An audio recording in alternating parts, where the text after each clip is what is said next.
दोस्तों कभी उनकी एक दांत रोटी टूटने की कहावत कही जाती थी, लेकिन ऐसा क्या हुआ कि उन्हें इस्तीफा देना पड़ा, या इस्तीफा देना पड़ा या इस्तीफा मांगा गया, ये दोनों अलग अलग बातें हैं। दोस्तों जब सरकार को लगा कि अब वो राज्यसभा में भी परेशानी पैदा कर सकते हैं, खुले टकराव की स्थिति पैदा हो सकती है, तब उन्हें एक फोन कॉल जाता है और ये कन्वे किया जाता है कि अब ये खेल ज्यादा नहीं चलने वाला है। दोस्तों हम बात कर रहे हैं हाल ही के घटनाक्रम की, जो कि जगदीप धनखड़ जी के इस्तीफे के साथ शुरू हुआ है। दोस्तों आपको बता दें कि उपराष्ट्रपति पद से जगदीप धनखड़ ने इस्तीफा दिया, लेकिन क्यों दिया? हालांकि उन्होंने तो अपने स्वास्थ्य का हवाला दिया, लेकिन इसको लेकर कई अटकलें जारी है। दोस्तों जगदीप धनखड़ जितने गाजे बाजे के साथ आए थे ना, उतनी खामोश के साथ महफिल से विदा भी होनी।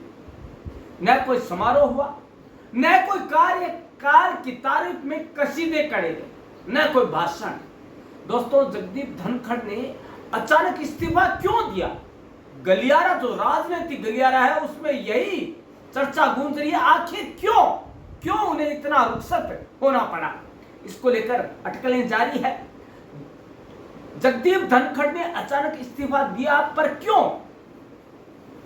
लगता है दोस्तों कि वो सरकार के लिए परेशानी का सबब बन चुके थे, परेशानियां पैदा करने लगे थे, इसलिए उन्हें इस्तीफा देने को कहा गया। दोस्तों आज के इस वीडियो में हम अंदर की बात जानेंगे, पहली बार कि टकराव कैसे शुरू हुआ, कहां तक गया, और वह फोन कॉल कौन सा था, किसका था, जिसने की जगदीप धनखड़ जी के इस्तीफे की पूरी स्क्रिप्ट तैयार कर दी। आज खुलासा होगा पर्दे के पीछे की कहानी का, जिसने की उनके उपराष्ट्रपति पद नहीं, राजनीतिक जो उनका जीवन था लगभग उसी का भी अंत करके रख दिया। दोस्तों पहली बात तो यह है कि जगदीप धनखड़ जब से राज्यसभा के सभापति बने, उन्होंने इंप्रेशन दिया कि वो सरकार के शीर्ष नेताओं के बहुत करीब है। जो वो कहेंगे वही वो करेंगे, और जो वो कहेंगे वही वो सुनेंगे। आपको याद होगा संसद के परिसर में उपराष्ट्रपति की झुके झुके व्यवहार की मिमिक्री की गई थी, जिसका वीडियो राहुल गांधी जी ने बनाया था। उनकी वजह यह थी कि चेयरमैन के तौर पर जगदीप धनखड़ साहब विरोधी दलों के नेताओं से लगातार टकराते रहते थे। विरोधी दलों के नेताओं को यकीन होने लगा था कि धनखड़ साहब सरकार के इशारे पर उन्हें बोलने नहीं देते हैं, बार बार उनका अपमान करते हैं। इस कारण सरकार और विरोधी दलों के बीच टकराव जो बढ़ गया था। दूसरी बात, कुछ महीने पहले धनखड़ साहब ने न्यायपालिका पर सीधा हमला बोल दिया था, सुप्रीम कोर्ट पर वार किया, पार्लियामेंट की सुप्रीमेसी की बात की। जजों को यह भी लगा कि वाइस प्रेसिडेंट साहब यह काम सरकार के इशारे पर कर रहे हैं, वो सरकार के बहुत ज्यादा करीबी है। न्यायपालिका और सरकार के बीच टकराव की जैसी स्थिति पैदा हो चुकी थी। तीसरी बात, इन मामलों पर जब उन्हें समझाने की कोशिश की गई तो वह नाराज हो गए, उल्टे डांटने लगे अपने ही दल के लोगों को। दोस्तों उन्होंने याद दिलाना शुरू किया गया कि कैसे उपराष्ट्रपति होते हैं और कैसे उनको सरकार का बचाव करना चाहिए, और उपराष्ट्रपति का पद क्या है वो भी उन्हें समझाया जाने लगा। अपनी प्रतिष्ठा दांव पर उन्होंने खुद ने लगाया। ये सरकार से उनके सीधे टकराव की शुरुआत थी, और बात है वो बढ़ती गई और चिंगारी आग में बदलती गई। चौथी बात, उन्होंने जगह जगह सरकार के शीर्ष नेतृत्व की शिकायत करनी शुरू कर दी।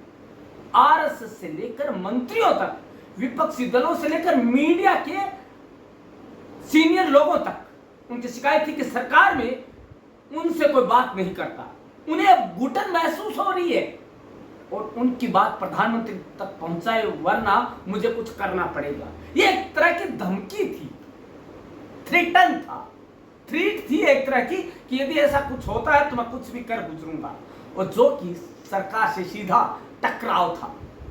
अंतिम दौर में धनखड़ साहब ने तेवर दिखाने शुरू कर दी, कांग्रेस के नेताओं से मिले, अरविंद केजरीवाल को मिलने का समय दिया, इन सबको बहुत कुछ कहा। जज यशवंत वर्मा की इम्पीचमेंट का केस अपने हाथ में लेने की भी कोशिश की, वो उस जज को बाहर निकालने की कोशिश कर रहे थे। जब सरकार को लगा कि अब वो राज्यसभा में भी परेशानी का सबब बन सकते हैं, खुले टकराव की भी स्थिति बन सकती है, तब उन्हें एक फोन गया, ये कन्वे किया गया कि साहब अब ये खेल ज्यादा नहीं चलेगा, और यह भी बता दिया गया कि अगर धनखड़ साहब ने अपना रवैया नहीं बदला तो उनका इम्पीचमेंट भी हो सकता है। धनखड़ साहब को इस बात की उम्मीद भी नहीं थी कि ऐसा हो जाएगा। उन्होंने टॉप लीडरशिप का असेसमेंट करने में गलती कर दी और दांव उल्टा पड़ गया, इसीलिए उन्होंने इस्तीफा देना ही बेहतर समझा। हालांकि उन्होंने अपना स्वास्थ्य का हवाला दिया ताकि उनकी अपनी इमेज बनी रहे, लेकिन दोस्तों खुशबू आ नहीं सकती कागज के फूलों से, खुशबू आ नहीं सकती कागज के फूलों से, और दुख छुप नहीं सकते झूठे अश्रुओं से। दोस्तों ये बातें सही है।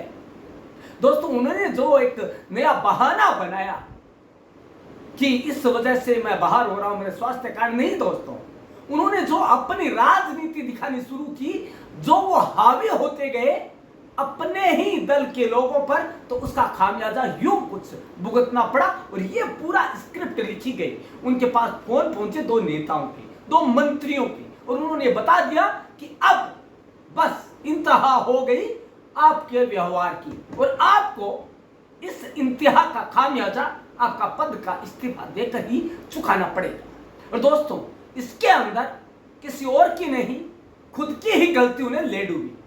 उन्होंने अपने पांव पर कुल्हाड़ी मारी, ये कहे तो गलत नहीं होगा।